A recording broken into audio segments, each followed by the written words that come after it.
is up, dudes and dudettes, and welcome back to Taste Testing with Donatello. Now, this time I'm in the shadows, and today we're going to be testing Diet 7-Up. So the flavor is lemon lime, and it's very bubbly. And you guys have 7-Up before, right? Of course.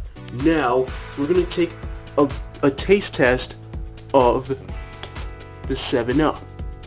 I normally love 7-Up with no ice, and that's true.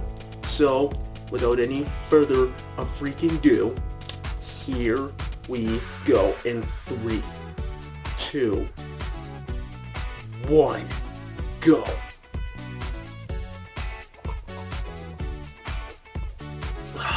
Yeah, I love it. So, as you see the results, that the lemon and lime flavor are tasty, and also, like, the bubbles sometimes can be strong. So, this contains, like,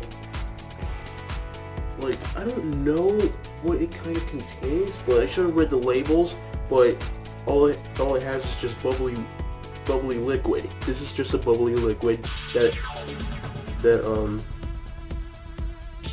just occurs to be tasty. So anyway, I really enjoy this drink, and hopefully you guys are enjoying me and my beverage. And until next time, wait, actually, I got it. Frere Jacques. No, that was so cringy. Anyway, Turtle Power!